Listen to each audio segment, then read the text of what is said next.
Hi, everyone. My name is John Palumbo from Crossroads Church. I want to thank you for tuning into part two of the series, Future Glory. Future Glory gets its name from Romans chapter 8, verse 18, where it talks about the present sufferings that we go through in this world will not be worth comparing to the glory that will be revealed in Christ Jesus. And it's going to become a very special verse in my life as I go along with the series. And I decided to call this series Future Glory because we all have hurts and challenges and things that we struggle with in this life. And when we give our lives to Christ and we realize, hindsight being 2020, that God works through all those hard parts of our life, all those like footprints in the sand, all those challenges in our life, when we see that God was working through those um, episodes, we look back at it and to where God actually takes us as a result of where we've been.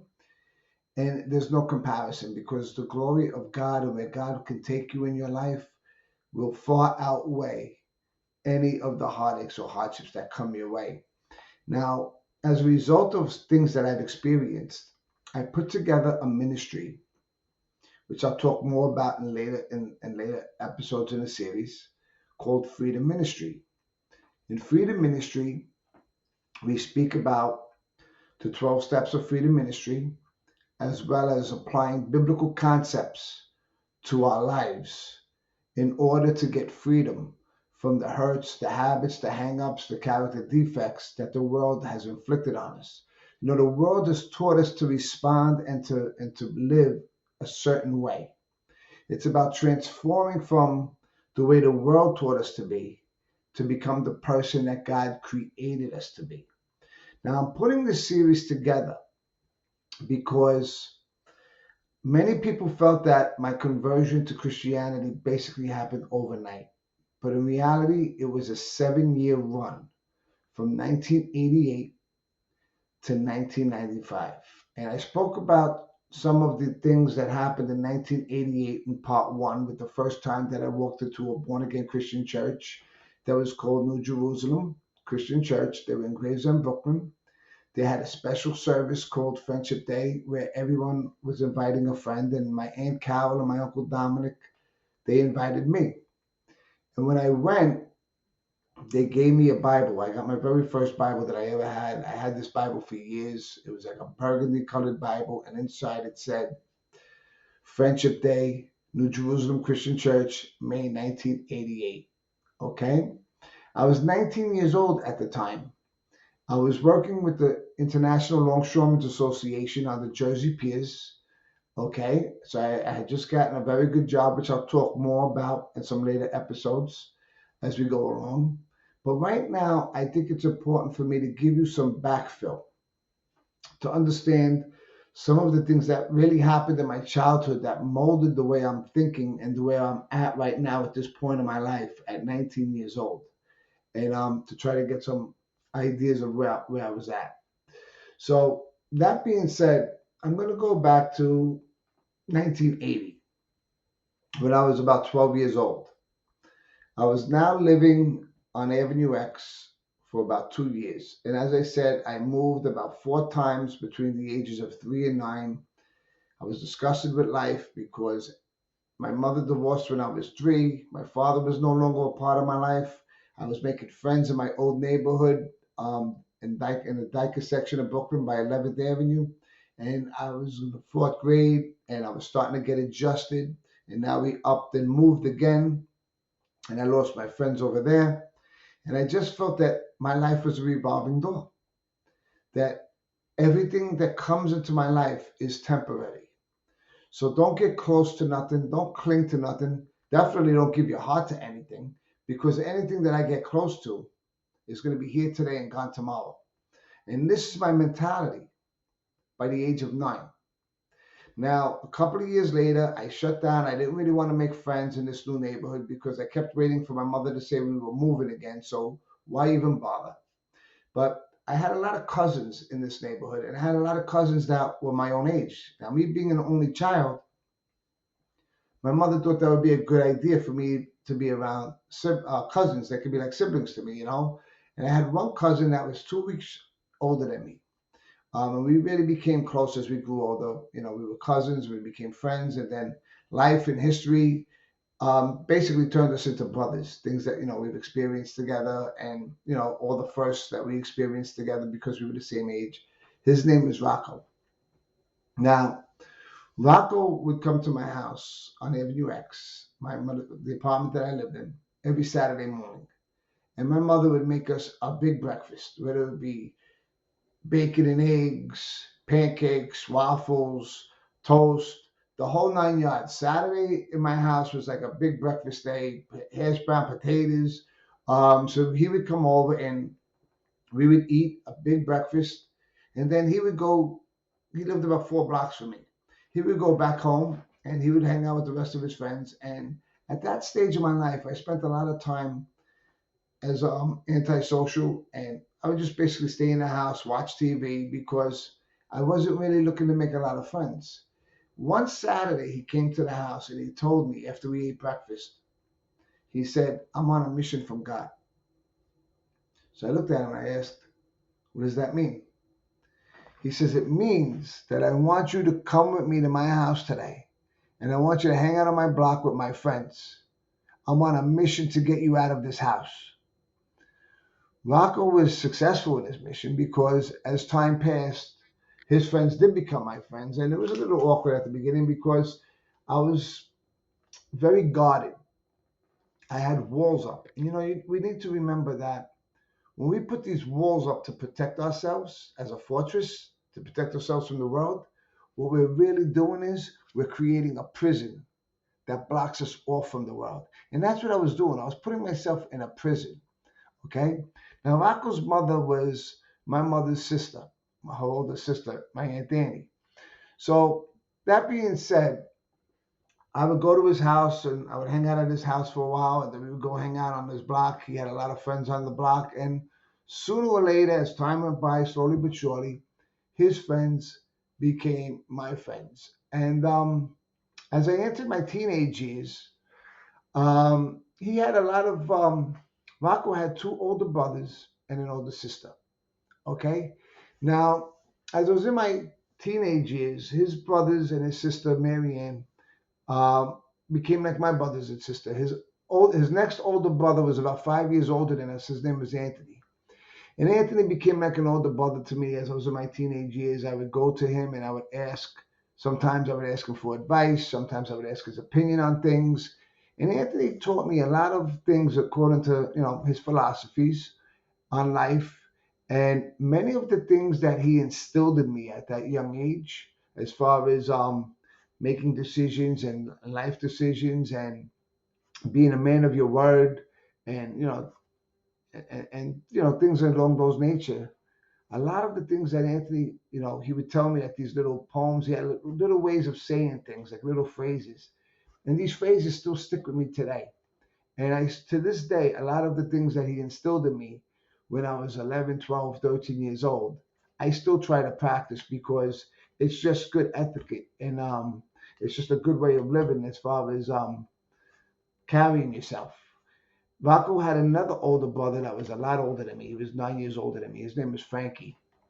Now, Frankie, like I said, was 9 years older than me, so I didn't have too much in common with him at that time when I was 13 and he was 22.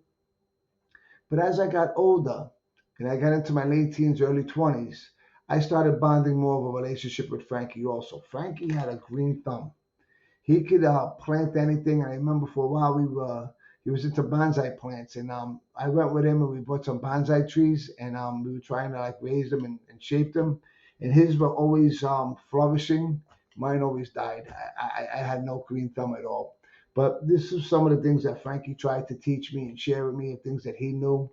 He was very good at carpentry, and occasionally he would get side jobs installing kitchen cabinets. So when I was in my early 20s, he would sometimes take me with him, to help him to make a few extra dollars. And he taught me a little bit about carpentry and hanging cabinets and stuff along those lines because I was never one to work in an office or sit behind a desk. I was always the type of person that liked to work with my hands and be outdoors. I was a blue collar guy from the day I was born. His Rocco's older sister Marion, she became like an older sister to me. She was 10 years older than me, so again, not too close when we were young.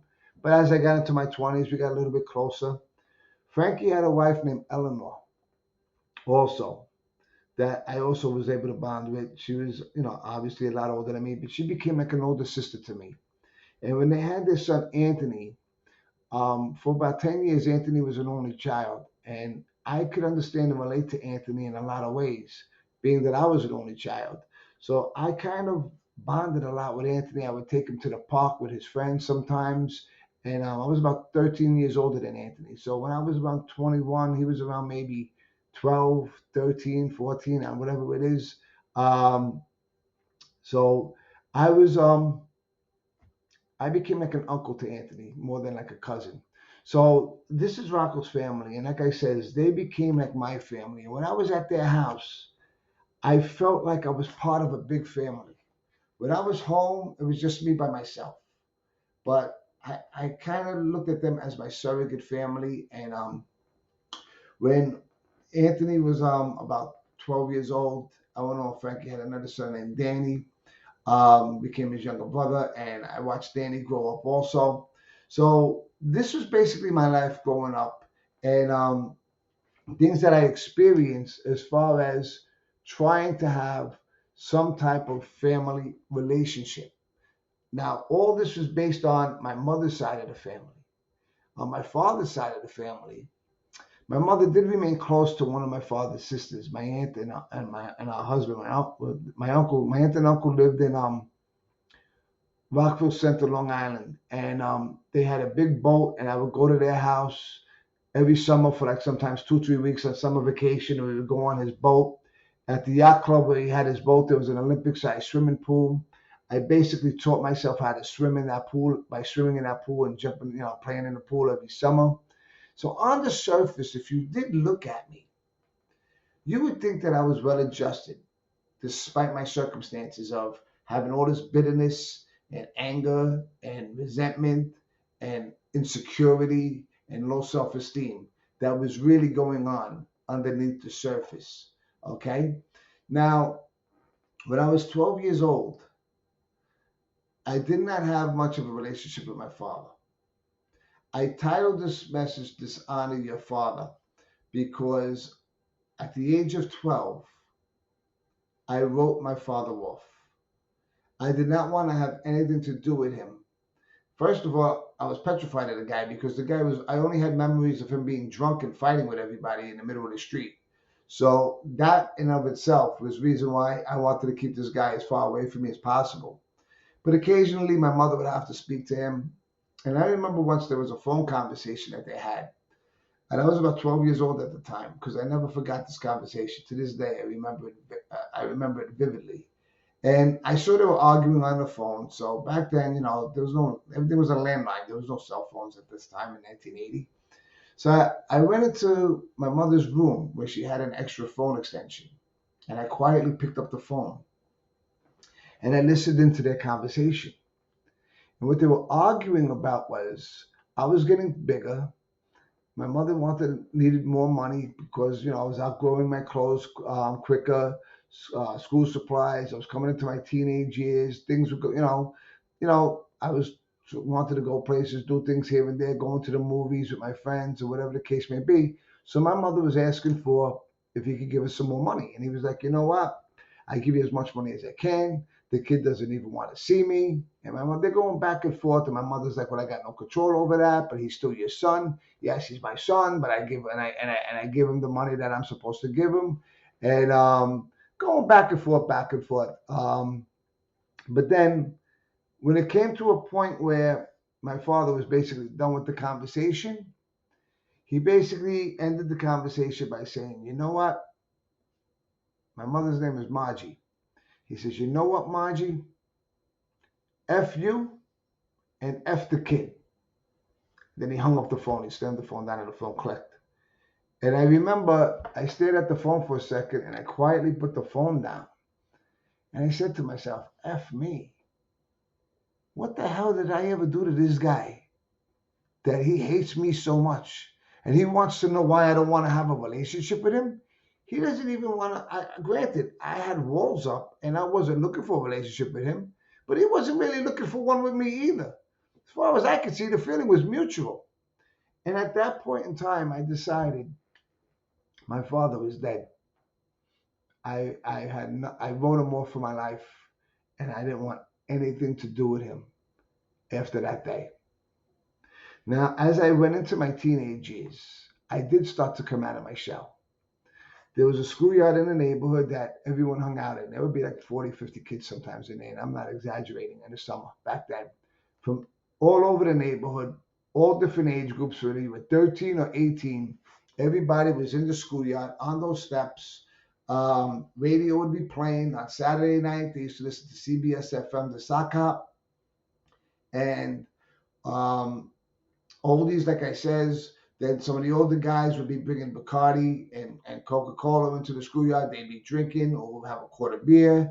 And as me and my friends started to come into season and we were getting older, it was in the schoolyard when the first time I ever had a drink. It was Bacardi 151 proof rum with Coca-Cola. I was about 14 years old. And I said to myself, if I'm going to hang out in the schoolyard and I'm going to, be a part of these guys, then obviously I got to participate in what they're doing. I reasoned to myself, my father used to drink. It seemed like an adult thing to do. So I followed suit. And, we used to have a lot of fun in the schoolyard. It wasn't all about just drinking and listening to music, although that was a big part of it.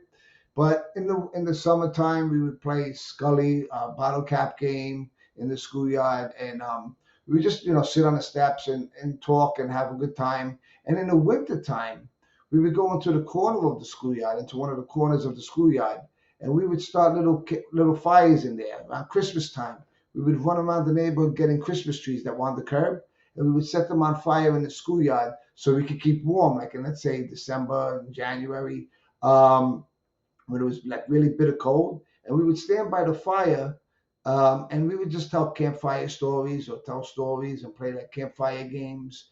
And basically, the schoolyard was it was the staple of the neighborhood. If you were a kid, that's where everybody ended up. That was like the central. Now, at this point in time, in 1978, my mother had met a guy named John, who was friends with my cousin Rocco's father. They were both New York City sanitation workers, and John was in my life for close to 10 years, and he was divorced and he had children of his own, but he didn't have to, but he took an interest in my life also. He basically became like a stepfather to me. He basically filled the role. Now, don't forget, 2 years after my mother met John, I wrote my father off for life. And one of the reasons I was able to do that after he said F the kid was because I saw John in my house. I saw John in my life. And I said, I don't need this guy. I got John. John will be my father.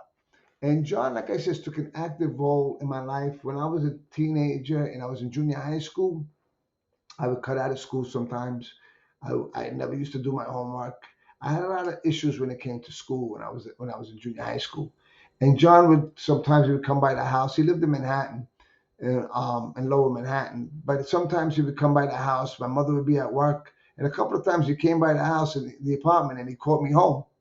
And he brought me back to school, and he would yell at the principal, what happened? He called me his son. He said, what happens if my son got hit by a car? Who would be responsible? And I remember I looked at him and said, my son. It's the first time I ever heard a male role model call me their son. And it sounded weird. But in the same way, it just confirmed to me more that I don't need my father. But at the same time, when he would be looking through my notebook, checking my homework, making sure I wasn't cutting out of class, keeping me in check, so to speak, because I couldn't BS him. He wasn't someone that could put a wool over his eyes. It actually started to get annoying. And as I got older, I began to say, Mom, I'm not even his son. Why does this guy take such an interest in my life? He's in my notebook. He's checking my homework. He's this, he's that. The reason I didn't like it is because he was catching me every time I was doing something wrong. And my mother was like, you know what? Just be happy he takes an interest, which is more than what your father could say. And it was the truth. And in 1986, when I graduated high school, um, I was 18 years old, and I began to appreciate everything that John did in my life because he did not have to. He had his own children. He had his own ex-wife. Um, for whatever his reasons, he never wanted to get remarried, so he never remarried my mother. But they were in a committed relationship now for close to 9 years, and I just even more said, you know what? I don't need my father. John and my mother will be together for life. And as soon as I thought that to myself, okay, as soon as I confessed it to myself that John and my mother would always be together, a year later in 1987, my mother and John went their separate ways. Um, and it destroyed me because here I am building myself up, letting the walls down, believing that I got a normal family, I got a mother, I got a father. You know, I got somewhat of a conventional family, and it just disintegrated right before my eyes almost overnight. And I just said to myself even more, I am not meant to be content in this life. Forget about being happy in this life. I wrote that off a long time ago. But even just to be content, I couldn't even get contentment out of this life. It was like a revolving door. Every time I thought somebody I could get close to in my life was there, they were gone. First my father, then my friends in my old neighborhood before I moved to Avenue X. Now John. So my friends that I did have now, that I did establish a relationship now, they were my brothers.